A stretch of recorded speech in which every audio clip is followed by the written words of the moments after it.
बतहिले जैनी ससुरावा छौड़ी करबहु बात सगे।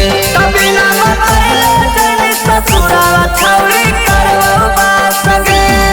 आगे देखे में लगो यो सीधा लेकिन हियो बदमाश सगे।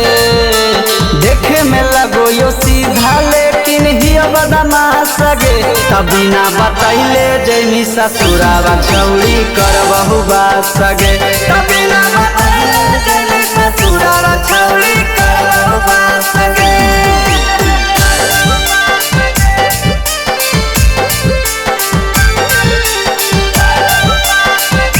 अक्षय रिकॉर्डिंग स्टूडियो पथरी वार्मा।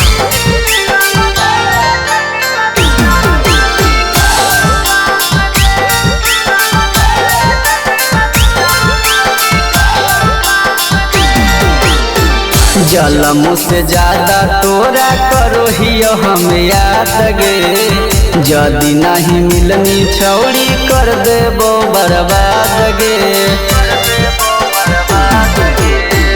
जलम से ज्यादा तोरा करो हियो हम याद गे। जदि नहीं मिलनी छौड़ी कर देबो बर्बाद गे। जादे तेरी बोला नी छौड़ी गिरा दे बोला सगे। जादे तेरी बोला नी छौड़ी गिरा दे बोला सगे। बिना बतहिले जैनी ससुरावा छौड़ी करबहु बात सगे। बिना बतहिले जैनी ससुरावा छौड़ी करबहु बात सगे।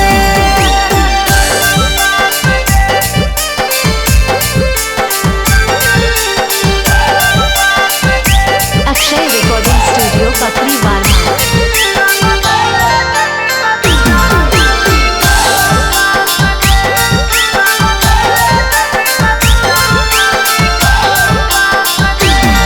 आगे रवि रोही अक्षय जैसन मिलतो नहीं तोरा याद गे। पियावा से ज्यादा तोहरा करहियो प्यार गे।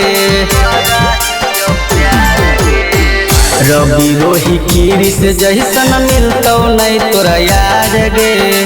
पियावो से ज्यादा तोहरा करो हियो प्यार गे। निकलते डहगरिया रोका देबो सास गे। निकलते डहगरिया रोका देबो सास गे। बिना बतहिले जैनी ससुरावा छौड़ी करबहु बात सगे। बिना बतहिले जैनी ससुरावा छौड़ी करबहु बात सगे। मिक्स बाय रवि रोही।